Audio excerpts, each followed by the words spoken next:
So I thought I'd substitute kazoo for accordion. Go for it. Would you like to hear a song called The Long Island Sound? Well, yeah, considering that I pulled you aside and I said, yeah, you ain't getting on the show unless you do this song. No, seriously. No, seriously. Go for it. Here we go.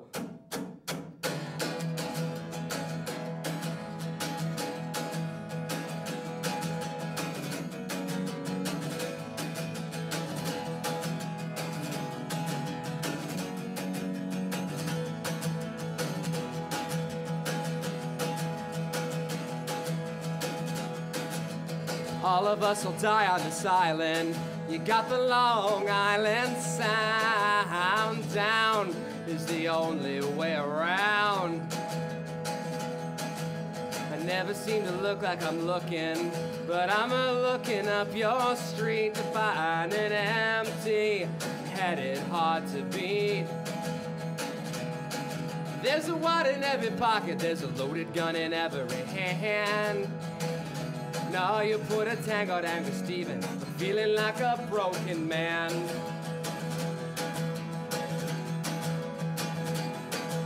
A hurricane end of the summer, in a wasted raining year, and not a doubt about as much as I can bear. But away from buildings, if you stay away from guns, then I would drown myself in your blood. There's a wad in every pocket, a loaded gun in every hand. You put a tag on Uncle Steven, feeling like a broken man. Accordion solo ready? Go!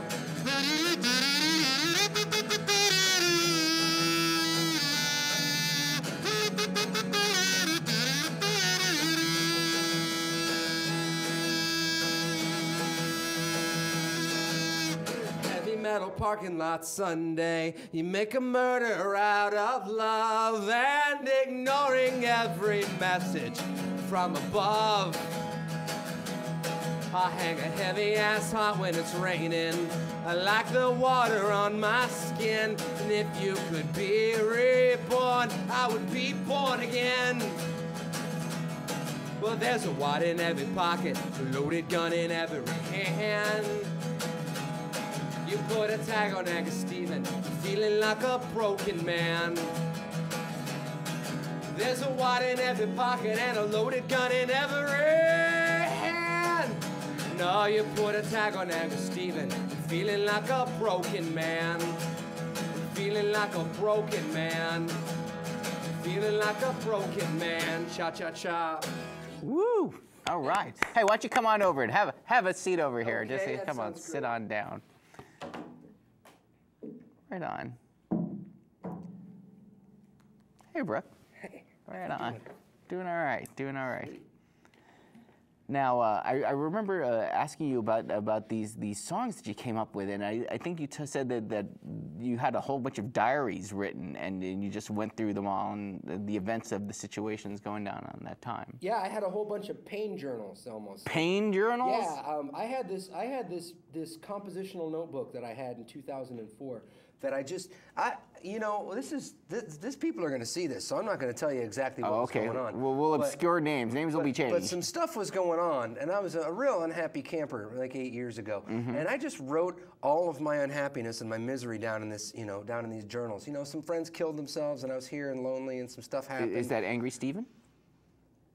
Yeah. He's there's nobody named Steven, Oh, okay. But then that gets me to the point is when I had finished my second album in September 2004, it came out, and then immediately in a way that I had never written songs like this before, they just started to come out of me again, and they were sometimes melodies would come out faster than words, sometimes music would come out faster than words, sometimes words would come out faster than I was having trouble keeping it all together, and so I turned back to this journal from a year before, and I found all of I put all the pieces together from this pain journal, and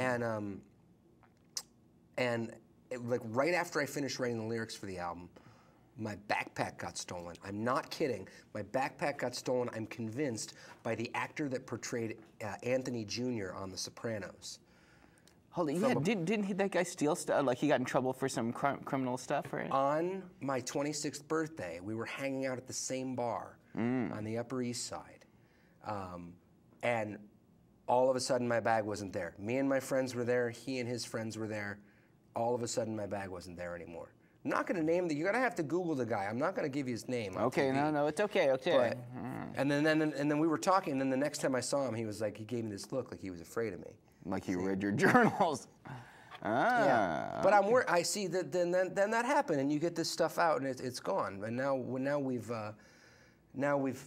found a much better, more tranquil way of living, and I've written an album that's considerably happier. Right, I was going to ask, what is the new album called? It's called Brook Pridemore's Gory Details. The Gory Details. It'll be the Gory Details, how things got better.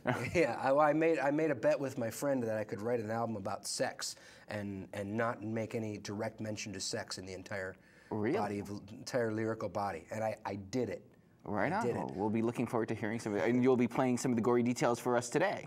The first song that I played is the opening number on Brook Pridemore's Gory Details, and then we're gonna play a few more of them. There's a 12-track album.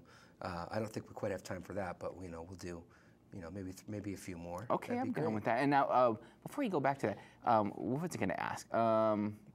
You were talking about the musical process, and that sometimes this is before that. Like when you were sitting there earlier today, you were just like you were in the mood to write. Like you just have this, you feel like you got the music in you. Yeah, it comes and goes in waves, and I always forget that, and I always get really depressed when it's not happening. And I haven't, I hadn't written anything for like 8 or 9 months. And then around this time last year, I was hit with a sudden burst of inspiration, and in about 3 weeks, I finished the album that I'm making now. And then all of a sudden, it's like 3 weeks ago, and I realized I haven't written a song in like 11 months. I haven't written a song since last February, and I haven't really tried. But then the urge to pick up the guitar again is back, and I'm hearing these melodies again in a way that I wasn't, and so it's like these things are cyclical. Cyclical?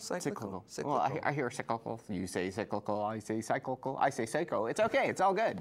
I have a degree in English from a accredited university, and I don't know the answer to that. I had to ask. It's all good. It's all good. Well, can we hear some more of this? Yeah.